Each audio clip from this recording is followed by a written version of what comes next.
सिसोदिया के लॉयर ने यही चीज बताने की कोशिश करी थी दिल्ली हाई कोर्ट को कि यहाँ पे कोई मनी ट्रेल नहीं है। इनफैक्ट इस पॉलिसी से देश की जनता को फायदा हुआ क्योंकि सरकार का रेवेन्यू वेलकम दोस्तों, इस वीडियो में बात करेंगे इस वक्त सोशल मीडिया पर क्या वायरल है। अपडेट ध्रुव राठी के हवाले से है। जी हाँ, ध्रुव राठी की वीडियोस जो है वो इस हद तक वायरल हो रही है कि कुछ लोग उनकी वीडियो को प्रोजेक्टर पर दिखा रहे हैं, लोगों के सामने, जनता के सामने दिखा रहे हैं। यानी अब यूट्यूब ही नहीं, बड़े बड़े स्क्रीन लगा करके, प्रोजेक्टर लगा करके उनकी वीडियोस वायरल की जा रही हैं। शेयर करेंगे क्या अपडेट है। साथ ही साथ प्रधानमंत्री मोदी का बयान इस हद तक वायरल हो गया कि कुछ टीवी सीरियल एक्टर्स हैं, ध्रुव राठी हैं, पत्रकार हैं, यानी मोदी जी ने जो बयान दिया है उसके बाद तो लोग इतना आग भगूला हो गए हैं। क्या कहा है मोदी जी ने और उसके बाद क्या चल रहा है वो शेयर करेंगे।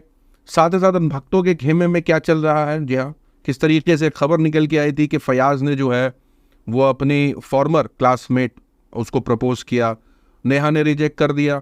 उसके रिजेक्शन के बाद जो है उसे रिजेक्शन सहा नहीं गया, उसने फिर उसका कत्ल कर दिया। लगातार भक्तों की मंडली में ऐसी खबर चलाई जा रही थी। क्या अपडेट है, किस तरीके से मुसलमानों ने बंद तक का ऐलान कर दिया है, या शेयर करेंगे अपडेट। लेकिन ऐसी भी खबरें हैं जिस पर भक्तों से एक ट्वीट भी नहीं हुआ है।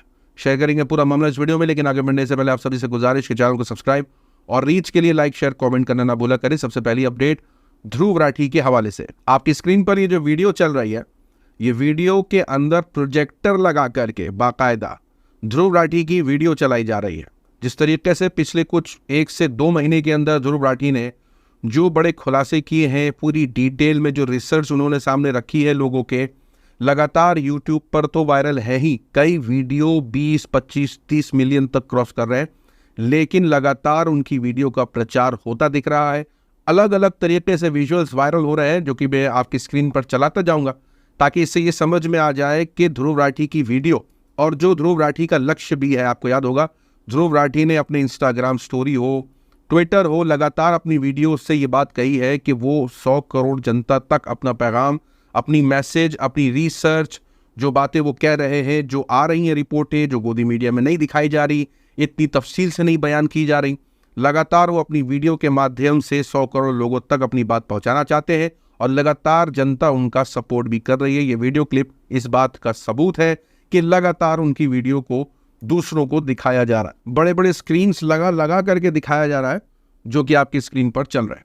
साथ ही साथ बता दें कि प्रधानमंत्री मोदी ने राजस्थान में एक इलेक्शन का टाइम चल रहा है, तो इलेक्शन रैली के दौरान जो है वो प्रधानमंत्री मोदी का एक बयान वायरल होता है।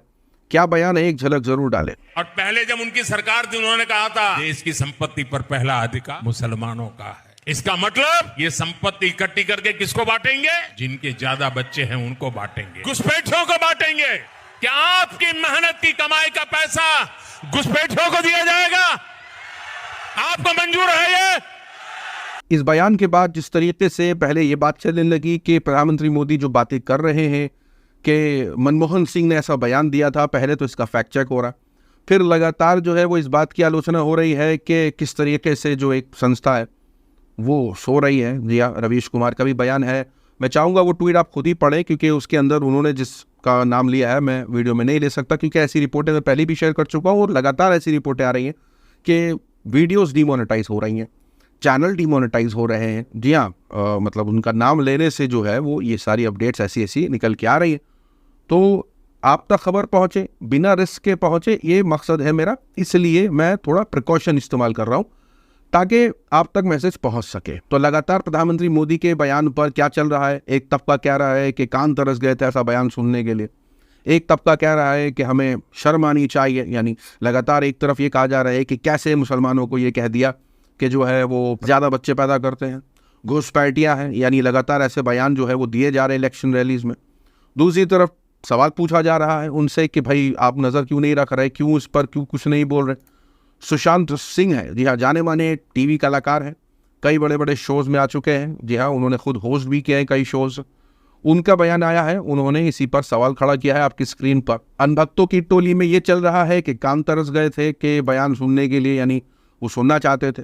यहाँ तक कि ये बात भी हो रही है कि ये जो बयान जो वायरल हुआ है इतना हद तक, अब लोग इस बयान को इंग्लिश में और अरबी में ट्रांसलेट कर रहे हैं ताकि ये मास पूरी दुनिया तक जाए कि कैसे देश का एक प्रधानमंत्री जो है वो इस तरीके का बयान दे रहा है। लगातार इस तरीके की रिपोर्टें निकल के आ रही हैं कि ट्रांसलेशन हो रही हैं। एक तबके की तरफ से ये कहा जा रहा है, यानी पत्रकारों का जो जमावड़ा है उनकी तरफ से ये कहा जा रहा है कि वो इलेक्शन हार रहे हैं, इसलिए वो इस लेवल पर आ गए हैं कि कम्युनल बयानबाजी शुरू हो गई है। रवीश कुमार का बयान आ रहा है जो कि वो संस्था पर सवाल खड़े कर रहे हैं कि भाई आप उनको ढूंढते रह जाएंगे, वो नहीं मिलेंगे आपको इस वक्त। ध्रुव राठी का रिएक्शन आ रहा है कि पूरे डेस्परेट हो गए हैं, जो फेक प्रोपेगेंडा है व्हाट्सएप यूनिवर्सिटी का वो स्पीचेस में इस्तेमाल हो रहा है। पहला फेज जो है वो शायद बहुत चौंकाने वाला रहा है।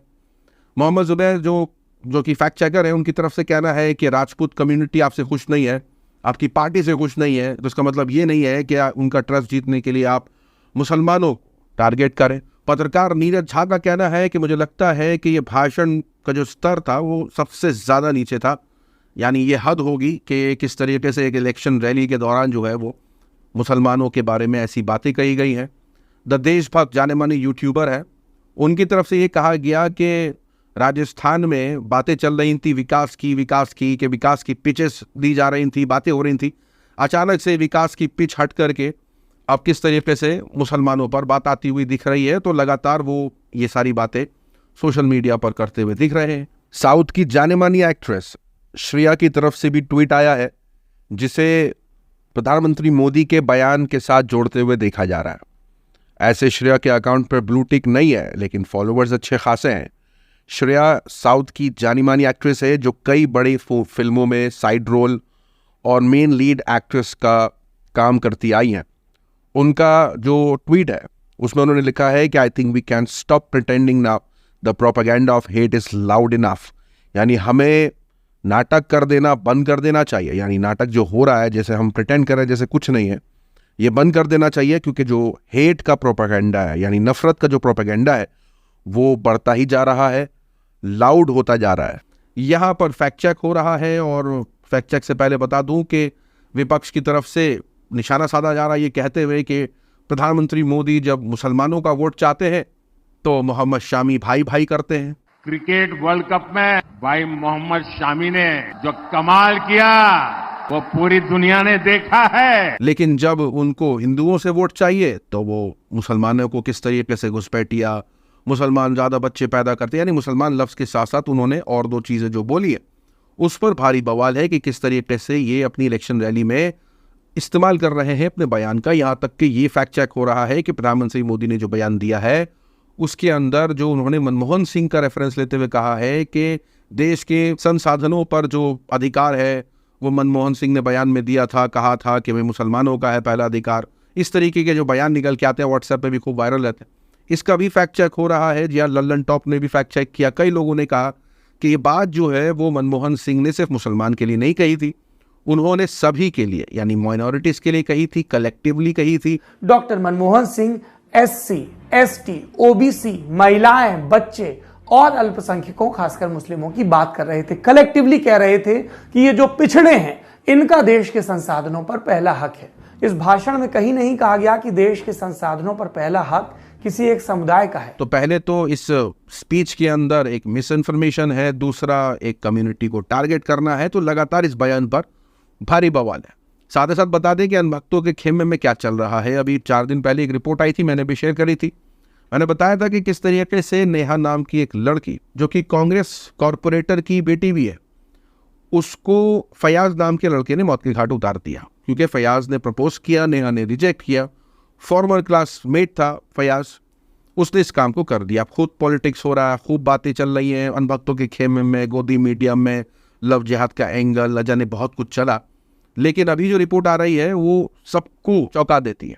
रिपोर्ट के मुताबिक बताया जा रहा है कि फयाज के खिलाफ, यानी फयाज को सख्त से सख्त जो है वो सज़ा मिले, नेहा को न्याय मिले, इसके लिए मुसलमान आउटफिट्स ने जो है वो बंद का ऐलान किया है 22 अप्रैल यानी आज के दिन।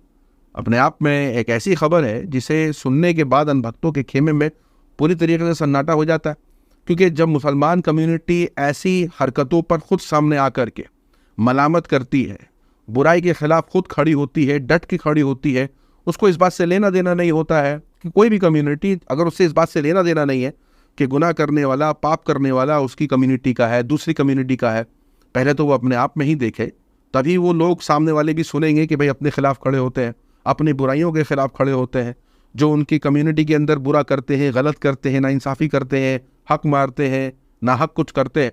अगर उसी के खिलाफ वो खुद खड़े हो जाते तो ऑटोमेटिकली लोग उनसे इन्फ्लुएंस होंगे। तो ये चीज़ जो है, जो मुसलमान आउटफिट की तरफ से अपडेट आ रही है कि उन्होंने बंद का ऐलान किया है, इससे जो है अनभक्तों की खेमे में खूब खलबली मची हुई है। लेकिन यही अनभक्त है जो ऐसी खबरों पर कुछ नहीं बोलते। ये खबर निकल के आ रही है, पत्रकार सचिन गुप्ता शेयर करते हैं। सचिन गुप्ता कहते हैं कि गाजियाबाद की अपडेट है, आपकी स्क्रीन पर जो वीडियो चल रही है वो एक 18 साल की लड़की की है।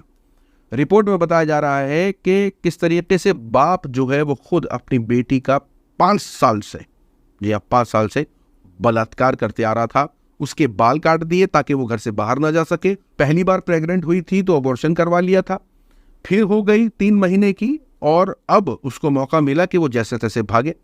16 अप्रैल 2024 को वो अपने घर से भाग गई, रेलवे स्टेशन पर गुजारी रात, सुबह उठ कर के कोर्ट गई, कोर्ट के अंदर अपना सब मामला सुनाया और पिता के ऊपर FIR दर्ज हो गई। बेटे को सब कुछ पता था, यानी बाप, बेटी और बेटा साथ रहते थे।